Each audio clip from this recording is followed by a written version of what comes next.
Oo nga, bakit kaya? Kasi hindi ko natatanong. Dito kasi dito, limang beer. Meron ka na pala charger dito. Tapos si Aerox version 3 sir, ang charger niya Type C na. Ayun. Raider FI, may white, may black. Ayan, si boss, sinusugaso tayo. Which is yung black, yung race blue, glaze blue. Para siyang Autobots kapag hindi umiilaw yung dalawang projector. Sexy niya.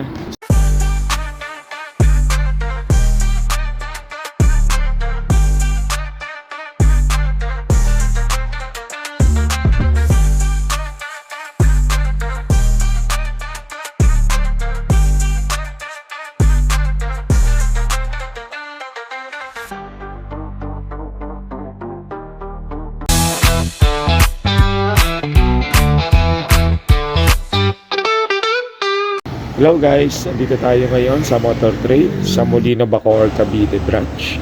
So ayan, waiting tayo ng unit at ako ay pipirma ng kontrata. Ginabi na nga tayo guys dahil inantay pa natin dumating yung unit galing ibang branch. Wow! Nakikita nyo ba yan guys?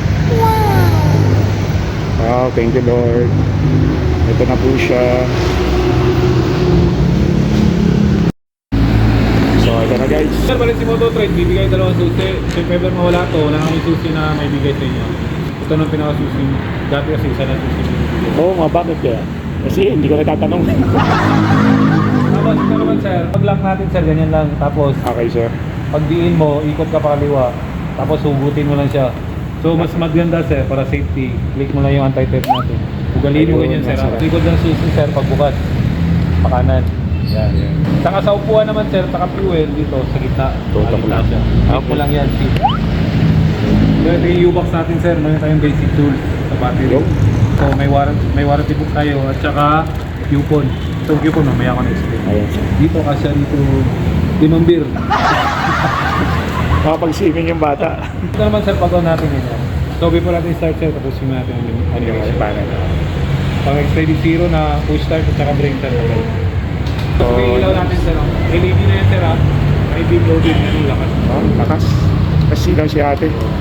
Tapos dito. signal light. Signal light. LED na rin yung sir.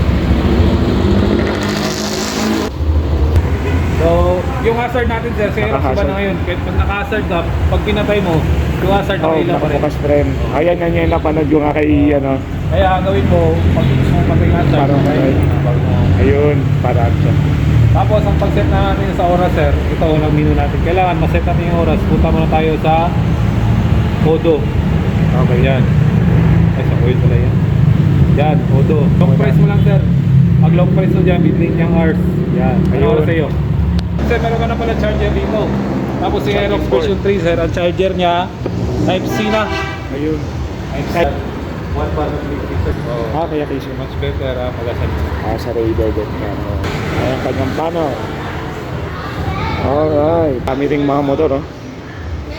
Honda Click 160, Raider FI, may white, may black, tsaka may gray.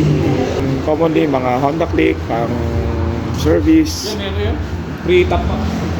Ayun nga no. Ito daw may free na top box. So yun guys. Dito po yan along Molino, Bacoor, Cavite.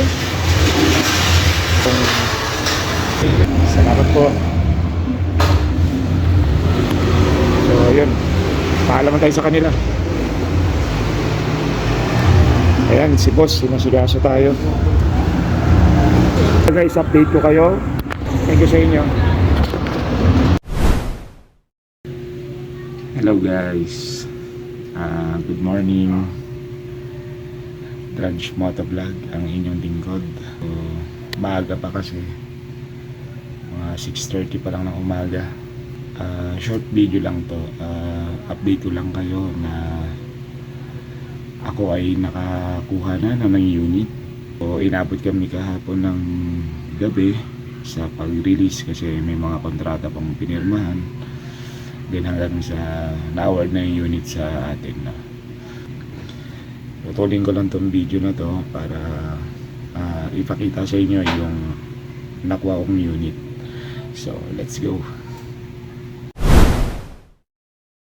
So, hello guys, kumusta kayo? Drudge Motovlog, ang inyong lingkod. At kumusta kayong lahat? So, by the way guys, nandito ako ngayon sa Buhay na Tubig, Imus, Cavite. Ayan. Ako po ay kasalukuyang nandito sa Mamush Cafe. At sa wakas maganda na ho yung panahon. Ayan. Natigil na ho yung bagyo. Sana tuloy-tuloy nang hindi umulan. So ngayon guys is discuss ko lang yung continue ng ating video sa pag-review ko sa aking Yamaha Aerox version 3. Standard lamang po yan, no? So ang nakuha ko pong kulay is black na merong lining na mint green ata ito. Kasi sa standard na version 3 Yamaha Aerox, meron po tayong tatlong kulay, which is yung black, yung race blue, glaze blue, yung parang white na parang sky blue kung titingnan nyo po. Then yung race blue, yung standard lang na kulay ng Yamaha. So kung mapapansin nyo guys, ibang iba talaga pagka version 3, no? Malalaman mo talaga kasi meron tayong version 3. At kung mapapansin nyo po is mas pina-aggressive yung itsura niya. Ayan guys. Then ang kanyang itsura is ay meron siyang dalawang parang daytime running light to kumbaga parang pinakakilay niya. Then di ko muna binuksan yung ignition o yung pinaka susian ng motor dahil kung titingnan nyo po is para siyang Autobots na walang buhay kapag hindi umiilaw yung dalawang projector. And then yung kanyang signal light is kung mapapansin nyo is meron po yung dalawang diode. Ayan, yung dalawang diode. Kaya mas malakas yung kanyang signal light. Hindi gaya po kasi sa version 2. Version 2 po kasi is meron siyang duktong dito na ilaw. Dalawa po yan parang yun nga yung pinaka daytime running light niya. Ito kasi dalawa lang to halos isang dangkal lang yung laki niya. So susunod nating napansin is yung kanyang pinaka dito sa harapan niya is solid na plastic na carbon design yung itsura Ayan mapapansin nyo kagad yan. Solid na hard plastic yan napakatigas yan. Then sa kanyang telescopic, compare mo doon sa version 1 version 2, ito ay mas mataba. Hindi ko lang alam kung anong pinakasaktong sukat niya, pero mapapansin mo talaga na mas tumaba siya Then sa kanyang tapalot glossy black. Then yung hard plastic na matte black. Yan, kalahating glossy, kalahating matte black. Then dito naman tayo sa sukat ng gulong, 110 by 80, then 14.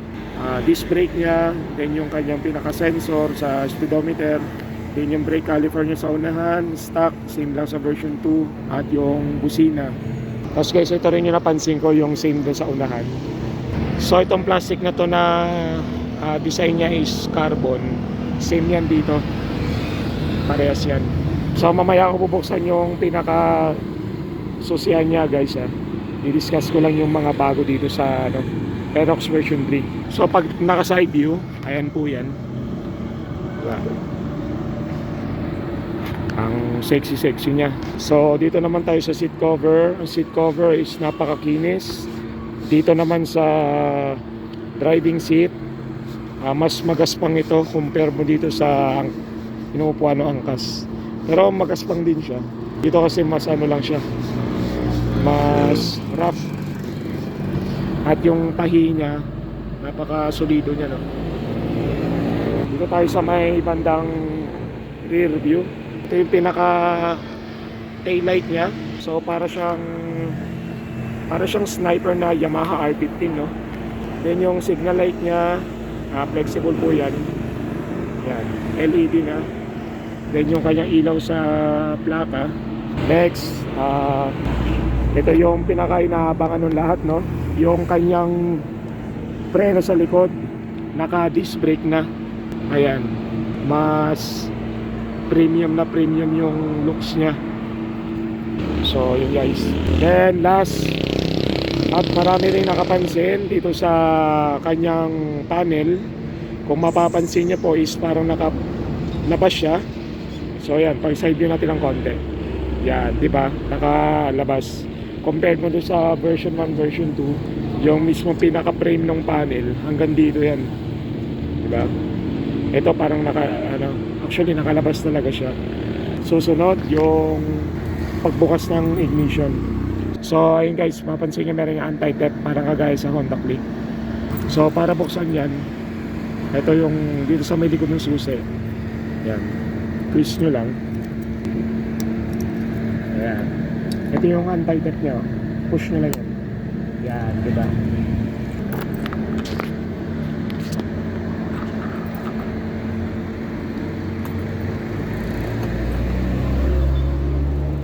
So, sa pagbukas sa panel, make sure lang po na tapusin nyo muna yung parang pinaka-ano niya, animation niya, no? Antayin nyo mawala yung kaninang apps na Hogis battery. Antayin nyo mawala yun. Then, punta muna tayo sa unahan. Yan, ito yung pinaka daytime running light niya guys. Ito yung, kumbaga parang pinaka-kilay niya. Pero hindi pa po nakabukas yung makina niya na. Naka-park light lang po yan. Then, ito yung pinaka push start niya. Yan. Yan. Actually guys, napansin ko dito sa headlight na to, pagka ako'y bumabiyahe, then pag nasa likuran ako ng isang sasakyan, nakikita ko nagre-reflect yung kanyang ilaw. Nagdidilaw siya na nag-blue. Nagdidilaw siya na white.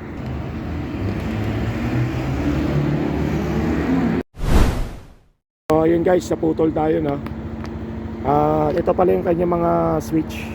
So yung hazard, push start, yung high beam, low beam. Ayan.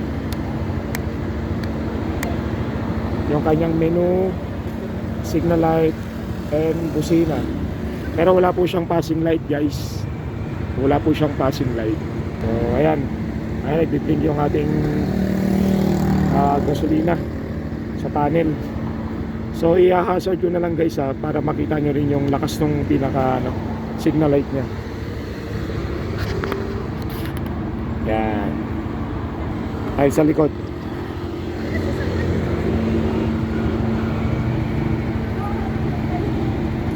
Then turo ko lang guys na naituro lang naman din sa akin to sa kasa noong kinuha namin to.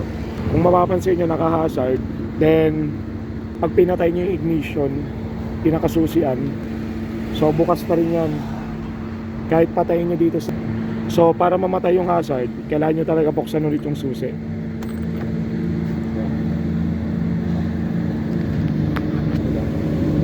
Yan. Then tsaka nyo i-off. Then yun guys, nagdagdag lang ako ng side mirror na low profile lang naman. Then naglagay ako ng lever guard. Ayan, medyo di lang kita.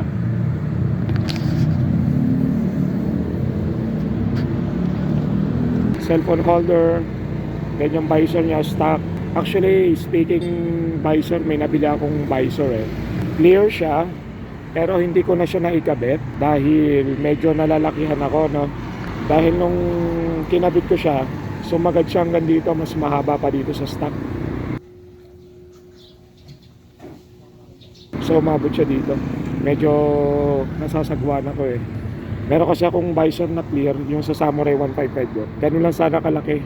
Bali hanggang dito lang yung niya, pinakataas mula dito. Hindi ko naman makabit kasi hindi naman tugma yung pinakabutas niya. So yun guys, pasensyahan nyo na ako sa aking review. Hindi man tayo magaling sa technical. Sana pagbigay ako ng konting information dito sa bagong version ni Yamaha Aerox. So ingat kayong lahat guys, at mabuhay tayong lahat. Judge Motovlog, ang inyong lingkod, Babush.